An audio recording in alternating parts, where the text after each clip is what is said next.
Oui, bonjour, heureux de vous retrouver pour les alcôves du Tanakh, depuis Révonne. Nous sommes au chapitre 5 du livre de Bamidbar, que l'on appelle en français les nombres.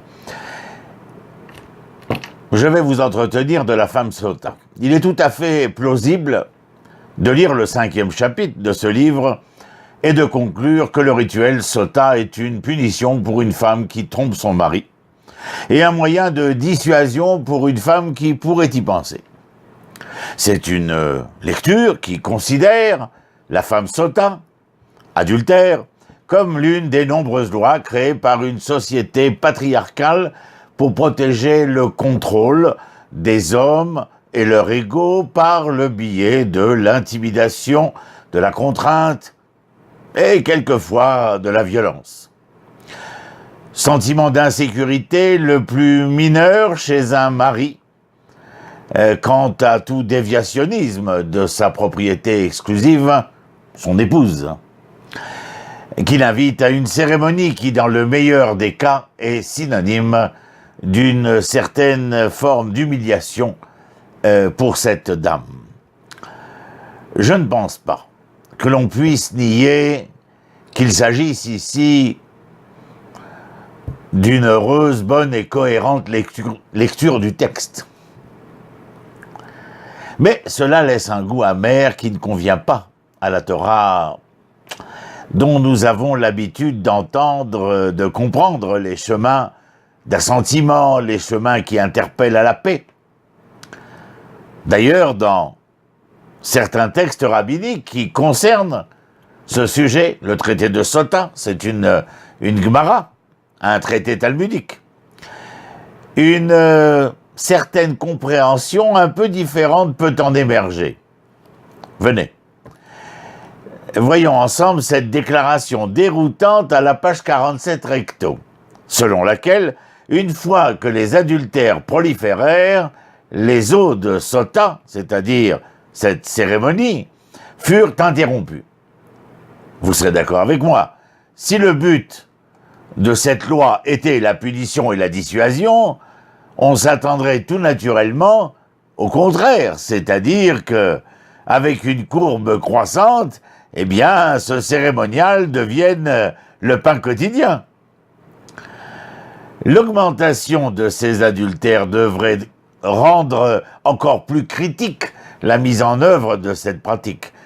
Mais l'un de nos sages, le Chizkuni, explique que la cérémonie de Sota concernait uniquement les affaires où l'on devait être convaincu, hors de tout doute raisonnable, de la culpabilité de l'épouse, afin de ramener la paix dans le ménage, en rassurant un mari suspicieux et jaloux, lui offrant ainsi de cette manière la preuve absolue de l'innocence de son épouse. Dans un même ordre d'idée, la Gemara souligne que cet objectif de paix et d'harmonie, conjugal, bien sûr, et si puissant, l'objectif, qu'il justifie même d'arriver à en effacer le nom divin, l'un des interdits fonciers de la Torah. Et puis d'autres rabbins vont encore plus loin. Dans le Midrash, les chapitres de Rabbi Eliezer, époque du Moyen-Âge, dans le contexte d'un enseignement de la Gemara sur les grandes choses que nous apprenons à propos d'une des grandes figures féminines, Hana. Celle-ci, nous dit-on, pose un ultimatum à Dieu. Soit tu réponds à mes prières, soit je rendrai mon mari inutilement jaloux. Il exigera donc le procès de la femme sota. Et comme il est écrit, tu seras dans l'obligation de respecter ta promesse envers la femme faussement accusée. Qu'en est-il ? Que je tombe enceinte et donc me donner un enfant. Ainsi, le procès sota qui semble constituer un abus typique du pouvoir masculin se transforme ici, dans ce midrash, en un véhicule, je dirais, d'autonomisation et d'actualisation féministe. Permettez-moi de vous proposer d'y réfléchir, bien sûr. Continuons. Le terme sota révèle une ambiguïté particulière. Cela concerne à la fois la femme soupçonnée d'adultère est spécifiquement la femme qui a subi le calvaire et a été reconnue comme coupable.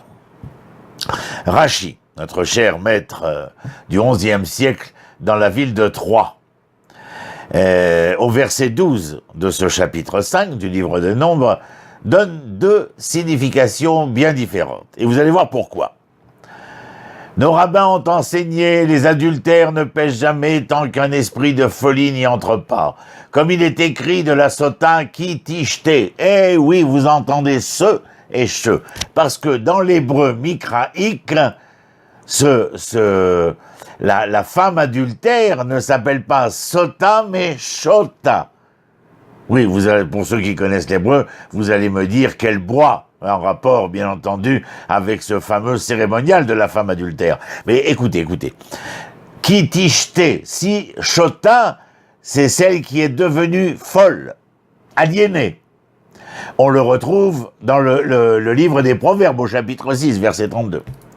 Mais le sens évident du verset est, comme nous l'avons entendu jusqu'à maintenant, qui tisté signifie si elle s'écarte du chemin, si elle s'écarte du chemin, si elle ne tombe pas dans les affres qui l'emmèneraient vers des méandres terribles. En première lecture, je vous l'amène d'un midrash qui s'appelle le Tanhuma, à propos de cette paracha, bien entendu, chapitre 5. La sota est porteuse d'un esprit de folie. Pour le lire ainsi, bien sûr, les rabbins remarquent que le mot biblique dont je vous entretenais il y a un instant est orthographié de manière inattendue avec un shin. Mais tel est l'hébreu biblique. De la racine shin, tav et qui fait référence à la folie. Dans la deuxième lecture, vous vous rappelez, qui tisté, dans la deuxième lecture, donc qui tisté, on le lit conformément au son de sin, et non pas shin. Dérive de la racine sin, tav, et. Ou si vous préférez, samer, tav, et. Sin et samer se retrouvent être interchangeables dans le discours ou dans l'écrit. En tous les cas, l'entendement est ici sauté, c'est celui qui s'écarte, celui qui s'égare. La femme ici est donc considérée soit shota, aliénée, prise de folie, soit sota, celle qui a dérivé, qui s'est écartée. Elle s'est écartée des normes sociales, de la décence.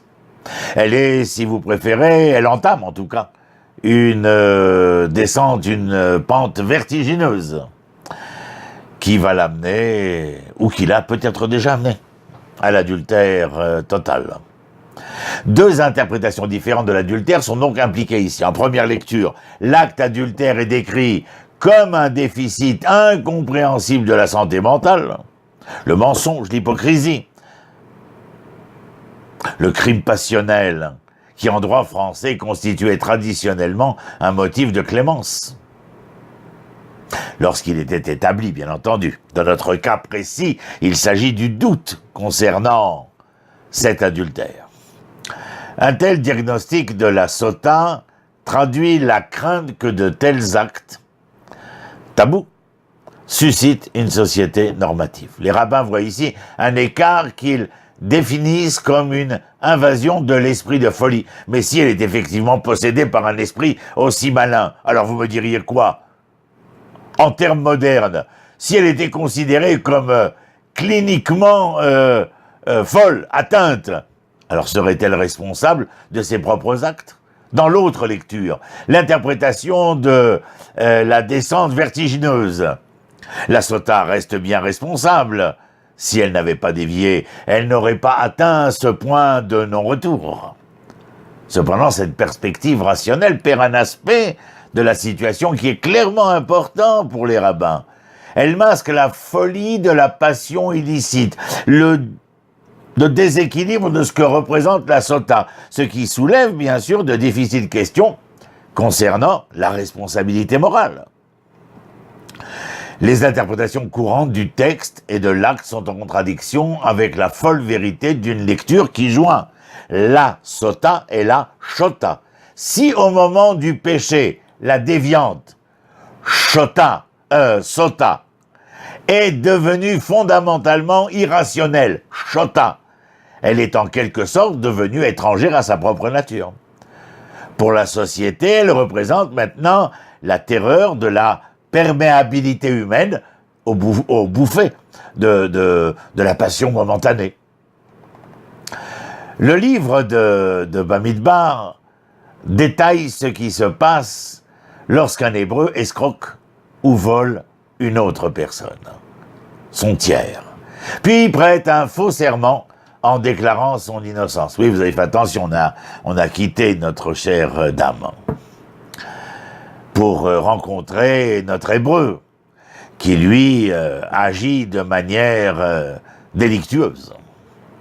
Pour réparer cette faute, il doit d'abord rendre ce qu'il a pris et le payer à la partie lésée, puis offrir un sacrifice de culpabilité au temple. Quand tout aura été fait, le texte nous enseigne, il sera pardonné pour tout ce qu'il a pu faire. Les versets 6 et 8, cette loi est réitérée, mais à une condition supplémentaire, et non des moindres, je vous l'assure, la réparation doit être précédée d'aveu. Pourquoi le sacrifice de culpabilité emmené au temple doit-il être précédé et parachevé par la confession? La Torah craint peut-être que les gens confondent sacrifice et magie, comme cela sera le cas, et comme c'est souvent le cas aujourd'hui, non plus avec les sacrifices, mais avec d'autres ingrédients d'un religiosisme pathologique. Et donc, la crainte que les gens confondent sacrifice et magie et supposent que cela fonctionne, bien entendu, machinalement. Mais la repentance exige beaucoup plus. L'exigence de la confession indique clairement que l'inculpé doit s'humilier, reconnaître ses torts et prendre la résolution de s'éloigner de la faute. Nos versets nous annoncent, nous racontent ce qui se passe avant la confession. Ve'ashma anefesh ha'i, lorsque, traduction, cette personne réalise sa culpabilité, nos maîtres affirment que lorsque la racine apparaît dans la Torah sans objet direct, comme dans notre cas, cela fait référence à un sentiment de culpabilité. La Torah n'a aucune ambiguïté. Quant aux exigences du pécheur repentant, un sacrifice doit être apporté, mais son implication en conscience comme en acte, est une condition sine qua non pour obtenir le pardon divin. Le regret interne peut être utile pour se repentir d'une faute, mais cela ne facilite point le retour vers l'Éternel. Pour cela, nous avons besoin d'une véritable confession, d'une réelle volonté de renouer ses relations avec et pour le Créateur.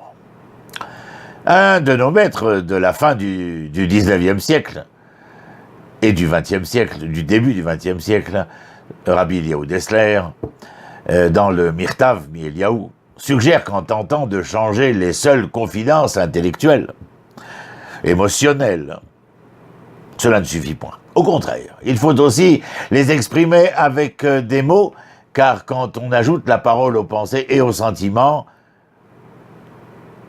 il s'installe solidement en notre propre sein. Ce n'est que lorsque je prononce des mots, lorsque je confesse mes erreurs, que j'ouvre un espace relationnel entre moi et l'Éternel. À l'instar de ce chapitre, d'ailleurs, le Rambam Maïmonide commence son exposé sur les lois du repentir en invoquant la nécessité de la confession verbale du péché, de la faute, de l'erreur. Maïmonide insiste sur le fait que cet acte d'ouverture est au cœur même du processus de la repentance.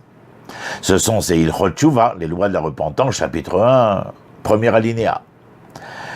De manière discrète, mais immensément puissante, le livre des nombres, Bamidbar, au chapitre 5, fournit un paradigme à cette aspiration.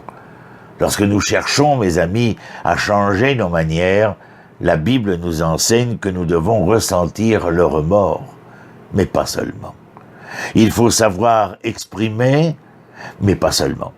Il faut savoir aussi agir pour remédier aux manquements que nous avons causés, à la fois avec Dieu, mais tout autant, si ce n'est plus, avec la personne que nous avons maltraitée. Comme dira le Maharal de Prague, Rabbi Yehuda Leib au XVIIe siècle, Ohev et Abriot, celui qui aime les créatures, Arouv el Abriot, pardon, qui est aimé des créatures, Arouv el Hachem est aimé de l'Éternel. Mais Ohev et Hachem, celui qui aime l'Éternel, le Créateur, Ohev et Abriot, aime les créatures de l'Éternel, sa création. Alors voilà, pour cette semaine, quelques alcôves dans lesquelles nous avons pu jeter un regard.